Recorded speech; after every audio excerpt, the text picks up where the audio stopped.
की पर्याय थी उसका नाश हो गया, तो ये हो गया व्यय। और नवीन मुकुट रूप जो पर्याय की उत्पत्ति हुई यह हुआ उत्पाद। और इन दोनों ही अवस्थाओं में सोना जैसे का तैसा है, इसका नाम है द्रव्य। समझ में आ गया? जब यहां से मरण होता है तो मनुष्य पर्याय का नाश, ये व्यय हो गया। देव पर्याय की उत्पत्ति, वहां पर जन्म हो गया, यह उत्पाद हो गया। और इन दोनों ही अवस्थाओं में आत्मा वही है, ये द्रव्य हो गया। ठीक है? तो ये उत्पाद व्यय द्रव्य से युक्त सत कहलाता, और वही सत द्रव्य का लक्षण है। तद भावाव्ययम नित्यम, माने तद भाव रूप, माने उसी रूप में रहना, उसी पने में रहना से जो अव्यय है, तद भाव अव्ययम नित्यम, वह नष्ट नहीं होता, वह नित्य कहलाता है। द्रव्य का कभी नाश नहीं होता, द्रव्य हमेशा नित्य रहता है, पहले भी था, आज भी है, कल भी रहेगा। सोने का नाश नहीं होगा, पर्याय का नाश होता है। पर्याय उत्पन्न होती है, पर्याय मिटती है, लेकिन द्रव्य शाश्वत रहता है ना? तो जो द्रव्य है, पुद्गल द्रव्य है, हाँ, नाश नहीं होगा, किसी न किसी पर्याय में वह रहेगी। हाँ, घड़ा बनाओ या किसी भी रूप में रहेगी, उसका नाश नहीं होगा। द्रव्य का कभी नाश नहीं होता, किंतु पर्याय का नाश होता है। पर्याय उत्पन्न होती है, पर्याय का नाश होता है। द्रव्य उत्पन्न भी नहीं होता, द्रव्य का नाश भी नहीं होता। तो उसमें जो तदभाव रूप से जो स्थित रहता है, अव्यय कभी नष्ट नहीं होता, वह नित्य कहलाता है। तो सोना क्या है? द्रव्य है, वह नित्य है। शरीर में, इस शरीर में जो आत्मा है वह नित्य है, लेकिन शरीर अनित्य है। इस प्रकार से समझना चाहिए। नित्य का तात्पर्य यह नहीं कि जो वस्तु जिस रूप में है उसी रूप में हमेशा बनी रहे, किंतु कुछ भी परिणमन होता है, लेकिन वह उसमें नित्यता तो रहती ही है। समझ में आ गया? तो इसलिए संसार के परिणमन माने एक पर्याय से दूसरे पर्याय में जाना। हाँ, जैसे अभी उदाहरण दिया ना, तो जो कलश था, कलश का परिणमन मुकुट के रूप में हो गया, तो ये परिणमन कहलाता है। हाँ, तो प्रत्येक पदार्थ में नित्य अनित्यात्मक होता है। द्रव्य दृष्टि से देखते हैं तो उसमें पदार्थ की नित्यता दिखाई देती है, और पर्याय की दृष्टि से देखते हैं तो उसमें अनित्यता दृष्टिगोचर होती है। अब एक वस्तु में दो विरुद्ध धर्म सिद्ध करने के लिए क्या पद्धति है? तो अर्पिता नर्पित सिद्धे है, माने वस्तु का जो कथन किया जाता है तो उसके दो प्रकार से किया जाता है। अर्पित यानी मुख्यता, और अनर्पित यानी गौणता। जब किसी वस्तु का उल्लेख किया जाता है तो उस समय जिस पद्धति को या जिसको आधार बना करके हम कथन करते हैं, वह उस समय मुख्य हो जाता है, बाकी गौण हो जाते हैं। एक वस्तु में अनेक धर्म पाए जाते हैं, लेकिन जिस धर्म को मुख्यता बना करके कथन किया जाता है वह उस समय मुख्य रहता है। बाकी धर्मों का अभाव नहीं हुआ, लेकिन बाकी धर्म उस समय गौण हो जाते हैं। जब किसी वस्तु का द्रव्य की अपेक्षा से कथन किया जाता है तो उसको नित्य कहा जाता है। तो उसकी जो पर्याय है उनका अभाव नहीं हुआ, लेकिन अभी वस्तु की नित्यता के बारे में कथन कर रहे हैं। उस द्रव्य की अपेक्षा से कथन करें, इसलिए वस्तु को नित्य कहते हैं। और जब पर्याय की अपेक्षा से कथन करते हैं तो उसको अनित्य कहते हैं। तो जिस समय जिसका कथन करते हैं वह मुख्य कहलाता है। जो मुख्य होता है उसको अर्पित कहते हैं, और जो उस समय गौण रहता है उसे अनर्पित कहते हैं। अब परमाणुओं के बंध होने में क्या कारण है? स्निग्ध रुच्छत्वाद बंध। जो परमाणु आपस में मिलकर के स्कंद बन जाते हैं, एक हो जाते हैं, इनके मिलने में, इनके बंद होने में कारण क्या है? स्निग्ध और रुक्षत्व, स्निग्ध माने चिकनापन और रुक्षत्व यानी रूखापन। इनके निमित्त से परमाणुओं में परस्पर में बंध होता है। न जघन्य गुणानाम, जघन्य गुण वाले परमाणुओं का बंध नहीं होता, अर्थात जिन परमाणुओं में स्निग्धता अथवा रुक्षता का यह अविभागी प्रतिच्छेद रह जाता है उसका बंध नहीं होता। अविभागी प्रतिच्छेद मानी ऐसे स्निग्ध अथवा रुक्ष गुण के ऐसे प्रतिच्छेद बन गया, यानी जिसका पुनः टुकड़ा नहीं हो सकता, ऐसे अंश का बंध नहीं, उसको गुण कहते हैं। जिस परमाणु में स्निग्धता और रुक्षता का एक अविभागी अंश होता है उसे जघन्य गुण कहते हैं और उससे बंध नहीं होता। गुण साम्य सदृशानाम, गुणों की समानता होने पर सजाती सदृशानाम मानी सजाती परमाणुओं का बंध नहीं होता।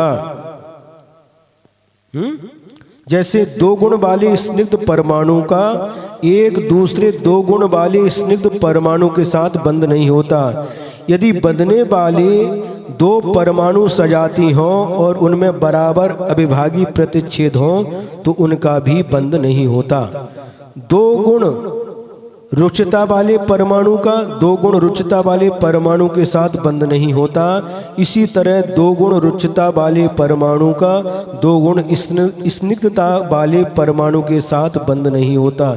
यदि गुणों में संख्या से विषमता हो तो सजाती का भी बंध हो जाता है। 2, 5 इस प्रकार से। द्वैधिकादि गुणानाम तो, किंतु दो अधिक गुण वाले के साथ ही बंध होता है। क्या समझे? दो अधिक गुण वाले के साथ ही बंध होता है। दो गुण वाला परमाणु है तो उसका 4 गुण वाले परमाणु के साथ बंध होगा। 3 गुण वाला परमाणु है तो उसका 5 गुण वाले परमाणु के साथ बंध होता है। इस प्रकार से समझना। बंधेधिकौ पारिणामिकौ च,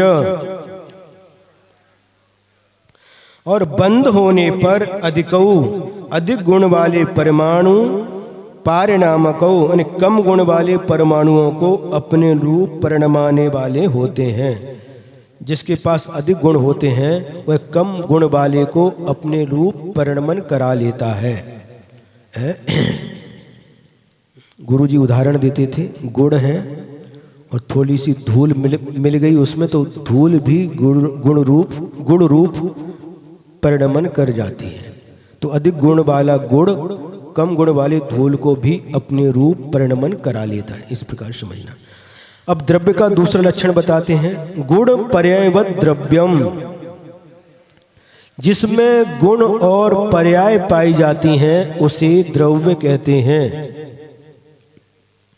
जैसे जीव द्रव्य है, जीव द्रव्य में गुण क्या है? ज्ञान दर्शन, ये गुण है। और पर्याय नरक त्रियंश देव आदि ये पर्याय कहलाती हैं। तो जो जिसमें गुण और पर्याय पाई जाती हैं वह द्रव्य कहलाती है। संसारिक जीव की अपेक्षा से बताया। अकालश्च, काल भी द्रव्य है क्योंकि उसमें भी उत्पाद व्यय द्रव्य पाए जाते हैं, उसमें भी गुण पर्याय होती हैं, इसलिए काल भी द्रव्य है। यह काल द्रव्य रत्नों की राशि के समान कालाणु है। ये पूरे लोकाकाश के एक एक प्रदेश पर एक एक कालाणु स्थित है। इनका बंध नहीं होता, ये एक दूसरे में मिलते नहीं हैं। क्यों नहीं मिलते? पुद्गल परमाणु तो एक दूसरे में मिलकर के स्कंध बन जाते हैं, लेकिन कालाणु मिलकर के स्कंध नहीं बनते। क्यों? क्योंकि स्निग्ध रुक्षत्वात् बंधा, स्निग्ध और रुक्ष जो ये गुण है पुद्गल द्रव्य में पाया जाता है, काल द्रव्य में यह गुण नहीं पाया जाता, इसलिए कालाणु का कालाणु के साथ बंध नहीं होता। सोऽनंत समयः, यह काल द्रव्य अनंत समय वाला है। समय किसे कहते हैं? जो सामने घड़ी लगी उसका नाम समय है? नहीं, किंतु काल द्रव्य की सबसे छोटी इकाई का नाम समय है। वर्तमान में जो घड़ी है उसमें 1 सेकंड को सबसे छोटा मानते हैं, लेकिन यहाँ पर आचार्य महोदय बता रहे हैं कि समय सबसे छोटी इकाई है। 1 सेकंड में भी असंख्यात समय हो जाते हैं। द्रव्याश्रया निर्गुणा गुणाः, द्रव्य के आश्रय से जो सदा द्रव्य में रहता है उसके, और स्वयं जिसमें दूसरा गुण नहीं रहता उसे गुण कहते हैं। क्या कहा? गुण किसे कहते हैं? गुण की परिभाषा बताई है, जो सदा द्रव्य में रहता है। जैसे आत्मा का गुण ज्ञान दर्शन है, तो ये आत्म द्रव्य में ही पाया जाएगा। आत्मा को छोड़ करके कहीं भी द्रव्य, ये ज्ञान और दर्शन नहीं पाए जाएंगे। समझ में आया? और स्वयं दूसरे गुणों को आश्रय नहीं देता। उस ज्ञान गुण में, आत्मा में अनंत गुणों का आश्रय है। आत्मा ने अनंत गुणों को आश्रय दिया है, लेकिन वह ज्ञान गुण दूसरे अन्य गुण को आश्रय नहीं देता। स्वयं द्रव्य में रहता है, लेकिन दूसरे द्रव्य को आश्रय, दूसरे गुणों को आश्रय नहीं देता, उसे गुण कहते हैं। ज्ञान जीव द्रव्य के आश्रित रहता है, इसमें कोई दूसरा गुण नहीं रहता, इसलिए ज्ञान को गुण जानना चाहिए। क्या परिभाषा हो गई?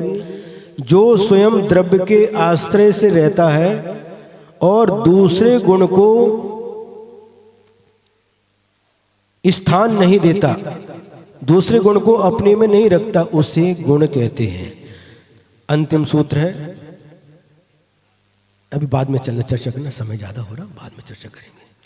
तद्भावः परिणामः, जीवादि द्रव्य जिस रूप हैं उनके उसी रूप में रहने को परिणाम या पर्याय कहते हैं। क्या समझे? जीव आदि द्रव्य जिस रूप में, वर्तमान में जिस रूप में है, उसी रूप में रहने को परिणाम या पर्याय कहते हैं। जैसे जीव की मनुष्य पर्याय, देव पर्याय, त्र्यंच पर्याय आदि। ठीक है? इस प्रकार से आज संक्षेप से तत्वार्थ सूत्र का चौथा अध्याय पूर्ण हो गया।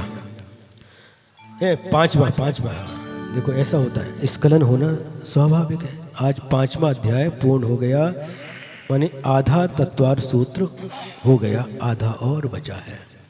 जिनवाणी स्तुति करेंगे। यदर्थ मात्रा पदवाक्यहीनम मया प्रमादाद् यदि किंचनोक्तम तन्मे क्षमित्वा विदधातु देवी सरस्वती केवलबोधिलब्धिं। बोधिः समाधिः परिणामशुद्धिः स्वात्मोपलब्धिः शिवसौख्यसिद्धिः। चिन्तामणिं चिन्तितवस्तुदाने त्वां वन्द्यमानस्य ममास्तु देवी। त्वां वन्द्यमानस्य ममास्तु देवी। द्वादशां जिनवाणी माता की।